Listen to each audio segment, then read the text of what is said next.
L'honorable député d'Esquimalt. The honourable member for Esquimalt-Saanishuk. Mr. Speaker, there are few, if any, issues that have come before Parliament that more clearly touch on our fundamental values as Canadians than medical assistance in dying.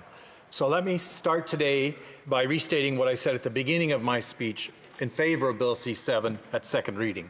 When it comes to medical assistance in dying, the priority for New Democrats has always been and remains avoiding unnecessary suffering being inflicted on those who are already afflicted with terminal illnesses, and at the same time also avoiding prolonging suffering for the families who must bear witness to the suffering of their loved ones.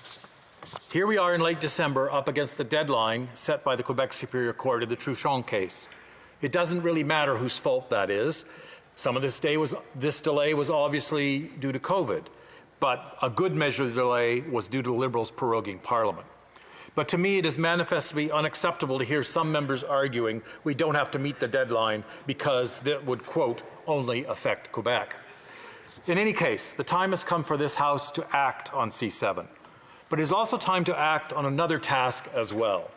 Not only has our consideration of the bill been delayed, but equally importantly, the 5-year statutory review of the original medical assistance in dying legislation, C-14, is now long overdue.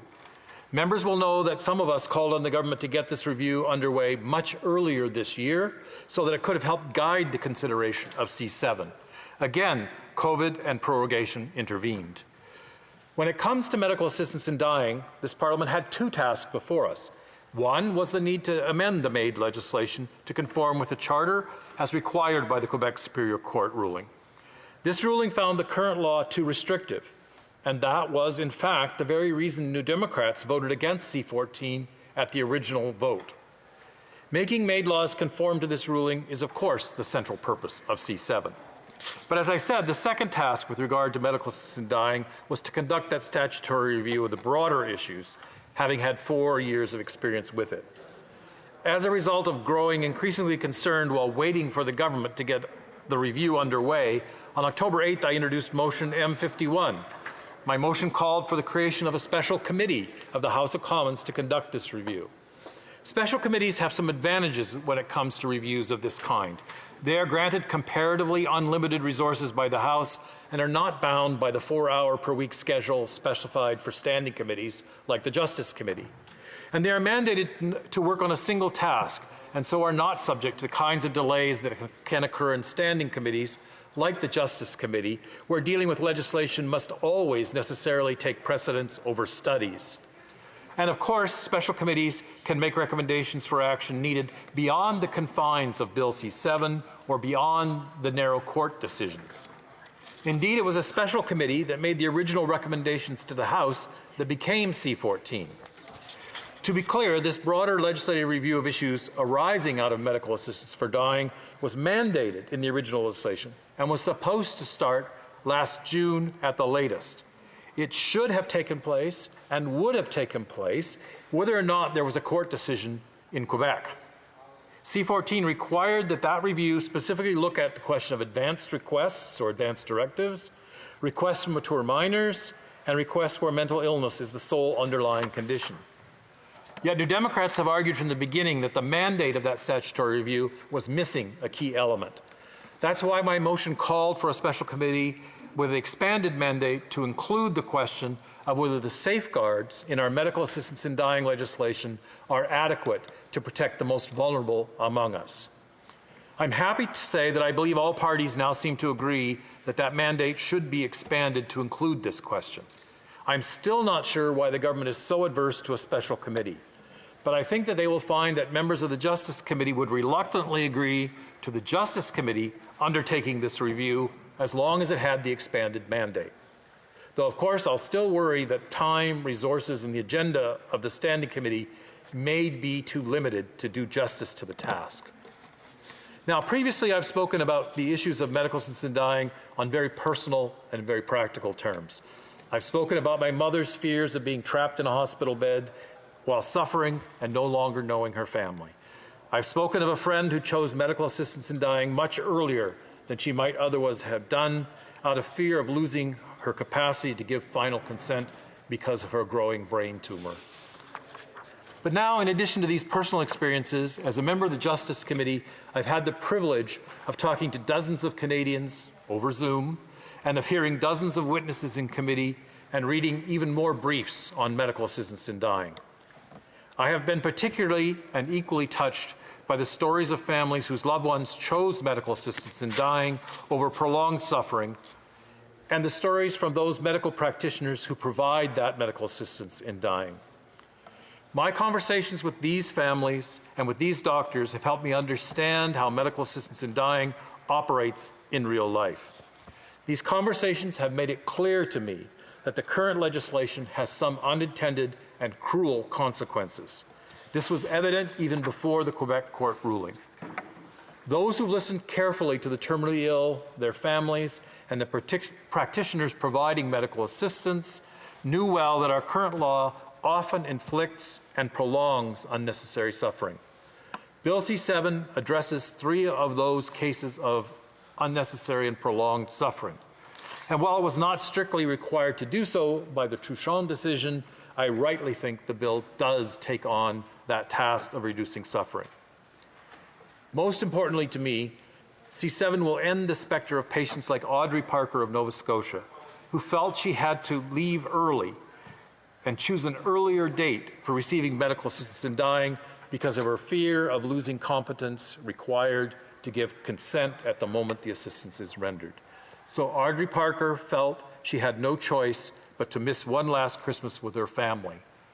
And I think we all owe her thanks for making her personal struggle public so that others would not have to face this same awful choice. C-7 will fix this by waiving the requirement for final consent for those already assessed and approved for medical assistance in dying.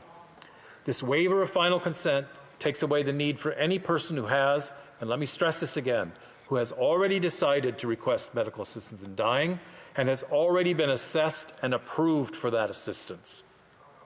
It will prevent them from having to go early in order to avoid the loss of competence, which would prevent them from receiving the end to their suffering and the end to their family's suffering that they desire. Now, whether one supports waiving the requirement of consent at the moment of assistance in dying is provided, or whether you do not support that, C-7 does not open the door wide to advance consent or advance directives. It's simply providing that waiver of final consent for those already assessed and approved. The topic of advanced request remains part of the mandate of the special committee I'd like to see doing that statutory review.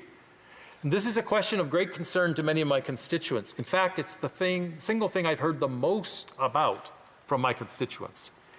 They're concerned about maintaining their autonomy and decision-making over how their end of life takes place. They want to make sure that their wishes are respected. Now, I have to say that my discussions with practitioners providing medical assistance in dying have persuaded me that this question is not so simple as it appears on first look. As I have said, this will remain an important question for the statutory review to address, but it is not part of C-7.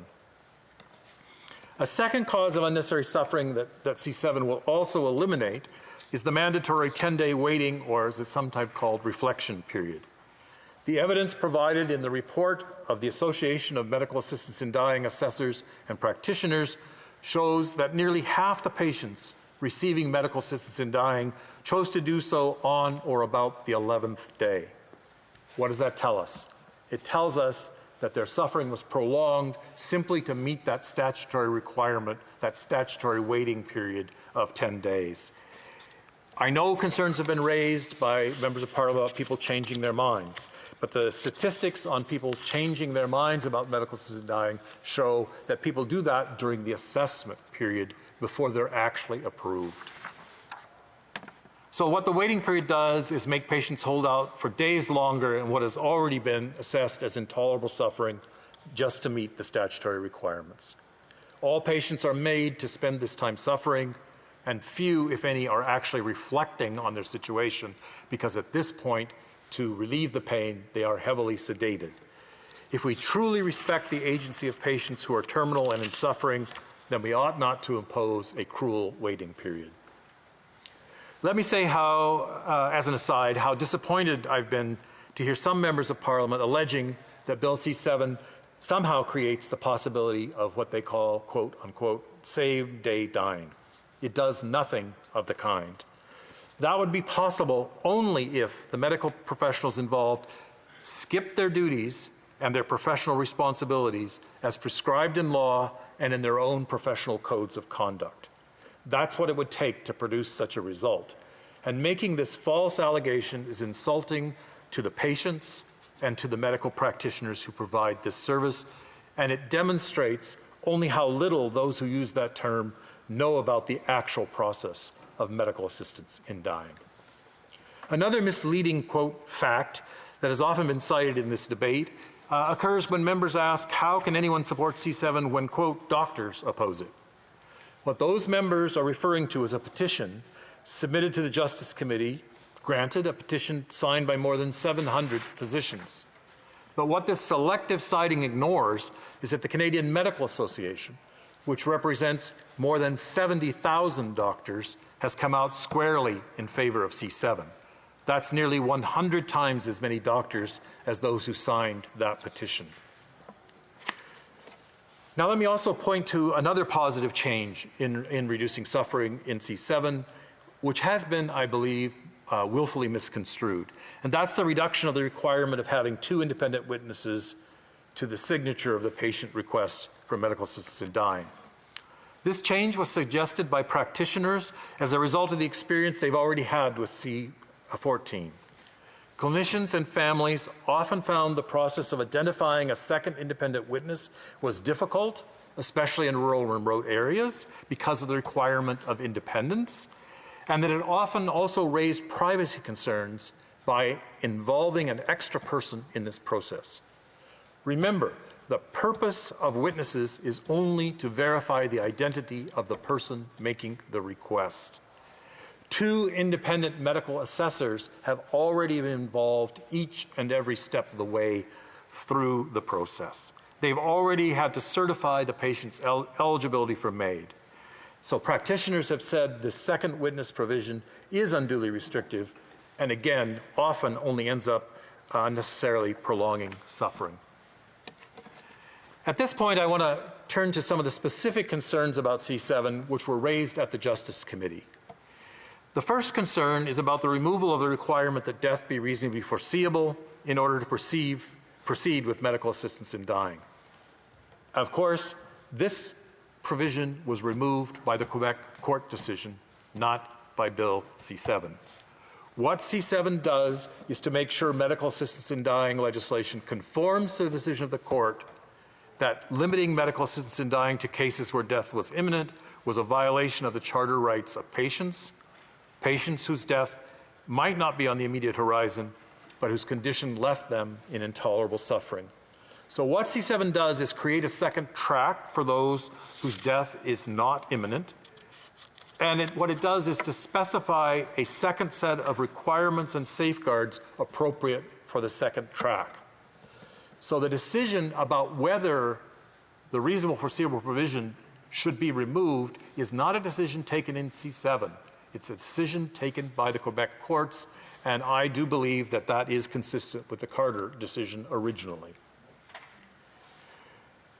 Again, I want to take a moment to address those who say there's no need to meet the deadline imposed by the Quebec Superior Court and remind them that without C-7, those whose death is not reasonably foreseeable will come under the existing requirements immediately, and they will be without any of those conditions specified in C-7 as appropriate for the second track. So whether or not you believe those safeguards are adequate, I just ask people to understand if we don't meet the deadline, there are no safeguards in that second track at all. So I believe most of us do accept that there are good reasons to differentiate between the 2 tracks and to have additional requirements appropriate for those whose death is not imminent. C-7 rightly sets out a more restrictive process and therefore requires more time for assessment and decision-making for the second track. It does not set a reflection period of 90 days. It sets an assessment period of 90 days. And I think that's an important distinction. It's not a maximum of 90 days, or 60 days, sorry, maximum of 90 days. It's a minimum of 90 days. And so I don't think we should get confused on that point. A second concern I want to address is the very important concerns of the disability advocates, that with the removal of the requirement that death be imminent, there will be pressure on the vulnerable in our society to choose medical assistance in dying. Nothing in C7 changes the very high standards set in the original C14 for receiving medical assistance in dying. In order to receive this assistance, patients must have a condition that is incurable.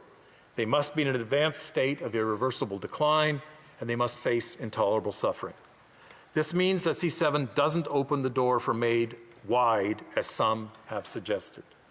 But let me be clear here.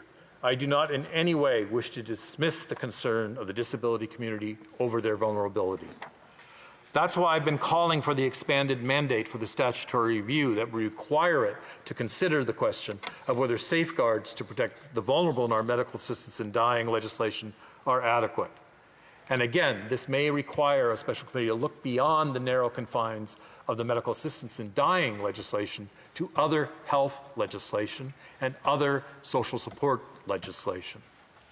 That's why my colleague, the Member of Parliament for Elmwood-Transcona, and I have just delivered today a joint letter to the Minister of Disabilities calling for a new national income support program set at $2,200 per month for all persons with disabilities. This would be a single national program to replace the patchwork of provincial programs that rarely come close to the amount that we've all now acknowledged with CERB as the minimum necessary. Providing such a benefit would be an important step toward a guaranteed basic income for all Canadians. But more importantly, in the context of this bill, this would provide support at a level that would help avoid placing persons with disabilities in a position where dying looks like a better option than living without the supports they need. Failure to provide the necessary resources to ensure that everyone can enjoy full and equal participation in life is a long-standing and ongoing black mark on the federal parliament and all provincial parliaments. We have only to look at the failure to deliver additional assistance promptly to persons with disabilities during this pandemic to remind ourselves how often we forget about those living with disabilities. As we consider how to recover from the pandemic, I hope we can adopt this proposed federal program that would provide all people with disabilities the equivalent of a living wage. This would be an important step toward relieving those fears about having to make a terrible choice eventually with medical assistance in dying. Given the speeches from all parties stressing the need to take the situation of people with disabilities seriously in light of the Quebec Superior Court decision, I believe we should be able to marshal immediate support for this proposal in a minority parliament. It would be an important step in mending the gaps in our social safety net that COVID has revealed, but COVID has also taught us we can roll out income support programs quickly when we really want to do so. As I near the end of my time, let me take a moment to address one last phenomenon I've observed in our committee discussions and one which I found very disturbing. That was the tendency of some members to mix together issues of suicide and medical assistance in dying. These are two completely different issues, distinct both medically and morally. Medical assistance in dying does not provide a way to take one's own life. The testimony from physicians and families involved in medical assistance in dying told us very clearly that no one involved in medical assistance dying wants anyone to die. Not the families, not the physicians, and certainly not the patients themselves. Medical assistance in dying is about those who are already dying and are far along that path and in intolerable suffering. It's about them being able to have control about how their life ends and when that suffering for them and their family will come to an end, not about choosing to die. New Democrats continue to support Bill C7 as it contains significant measures that will help bring an end to unnecessary suffering and to provide the necessary safeguards for the second draft of those whose deaths is not reasonably foreseeable, and it will do so in time to meet the deadline, hopefully imposed in the Touchon decision. But we will continue to demand that we get started on the statutory review, which should already have begun. Proceeding with C7 without proceeding with the review is only getting half the job done on medical assistance in dying. And at the same time, it potentially undermines public support for medical assistance in dying, which so far has only continued to grow. In conclusion, Mr. Speaker, I want to say again that I believe as a society we must do a better job of providing for the most vulnerable among us and those who are differently abled. In the cases of both the tragic deficiencies in end-of-life care and in the lived experiences of people with disabilities, COVID has taught us how much further we have to go toward a fully compassionate and a fully equal society. I urge us all as parliamentarians not to ignore those lessons. Thank you, Mr. Speaker.